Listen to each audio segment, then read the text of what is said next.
All right, let's get right into it. This is an incredible story of justice, of deep, dark secrets, and one daughter's fight to reclaim her mother's legacy. You know, sometimes an entire lifetime of lies can be brought down by just a few words. In this case, it was these four, whispered in a courtroom that was dead set against her. So, how in the world did that happen? To really get it, we have to go back to the beginning, back to a fight that felt completely and utterly impossible to win. So let's meet Judith Parker. She's a young attorney who's been forced into this unthinkable position. She has to go to court and face off against her own father, a giant in the legal world, all over her late mother's will. And this right here, this really gets to the core of it. The two worlds Judith was living in. To everybody else, her dad, Thomas Parker, was a legal legend, a pillar of the community. But behind closed doors, he was a monster, a controlling bully who had made her mother's life hell and was now trying to take away the last thing she had left. And look, her dad wasn't just playing hardball, he was rigging the whole damn game. He challenges the will, saying Judith's mom wasn't in her right mind. And the judge on the case? Oh, you know, just his best friend and business partner, Walter Wilson, who shot down every single attempt to get him off the case and just tore Judith's arguments to shreds. It got so bad that even her own lawyer was telling her, "Look, this is a stacked deck. There's no way we're going to win." The system wasn't just broken. It was being twisted and manipulated right in front of her. It felt completely hopeless. But then, right when it seemed like all hope was gone, one last night spent in her mother's quiet old house, well, it was about to change absolutely everything.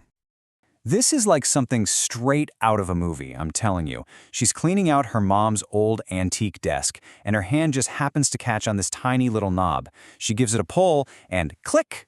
A secret panel pops open. And inside, there's this old manila envelope that held a past she never ever could have imagined. Judith opens it up, and everything she thought she knew about her quiet, reserved mother just gets blown to pieces. The documents inside reveal that Eleanor Parker wasn't just some assistant. Nope. She was a former naval intelligence specialist with top-secret clearance. And the photos? They showed her standing right next to a much younger Thomas Parker and a young Walter Wilson. This discovery just sends Judith scrambling. She had to find the truth. And that led her to her mother's old commander, a guy who is now living completely off the grid. And he told her everything. See, Operation Kingfisher started out as a legitimate counter-intel mission. But her father and George Wilson, who were the legal advisors, they twisted it. They started using all this government power and resources to illegally spy on powerful Americans, politicians, judges, you name it. It was never about national security. It was all about power. Her father and the judge literally built their entire careers on blackmail. They used these secrets to create this massive network of influence. And it gets darker. When a journalist got too close to exposing the whole thing, he wound up dead. His death was called an accident. They thought that secret was buried for good. And this was the silver bullet. Her mother was the communications specialist, so she had kept copies of everything. The phrase Autumn Sentinel was the secret code for those logs. Just saying it would prove with zero doubt that you knew the whole ugly story. So, armed with this absolute bombshell of a truth, Judith goes back to that courtroom for the final hearing. She knows she has one last desperate card to play. The judge, he's so smug, so sure of himself. He basically laughs at her, tells her she's weak, and that her testimony is worthless. He's literally getting ready to rule against her to invalidate her mother's will for good. But Judith, she doesn't sit down. She stands up. She ignores the judge and just starts walking toward the witness stand. The whole courtroom just goes dead silent. She was taking back control. And then she says it. Her voice isn't loud, but it's crystal clear. She speaks those 4 words like it's the most obvious fact in the world. And the change? It was immediate. The color just drained from the judge's face. The gavel literally slipped right out of his hand. You could see her father's confidence just crumble into dust. In that one single moment, the hunters became the hunted. Back in the judge's chambers, it wasn't a legal argument anymore. It was a high-stakes negotiation. Her father tries to buy her silence, asking her to name her price. But Judith held all the cards now. Her terms were simple. Drop the case, apologize publicly, or she tells the world everything.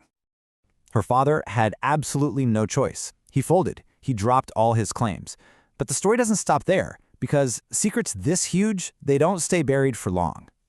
Once Judith pulled that one thread, their entire corrupt world just unraveled. Judge Wilson resigned in total disgrace. Thomas Parker's law firm collapsed. His career was over. The truth really came out, and it showed that justice, man, even when it's delayed, can be swift and absolute. But here's the amazing part. Judith didn't just win an inheritance. She found a brand new purpose. She took that money and started the Eleanor Parker Justice Initiative, a foundation that helps people who've been screwed over by legal corruption. She turned her mother's quiet integrity into a real force for good. And this whole story, it just leaves us with a really powerful question to think about. Because sometimes, just like Judith showed us, getting justice isn't about being the loudest one shouting. It's about knowing exactly when and how to speak your truth.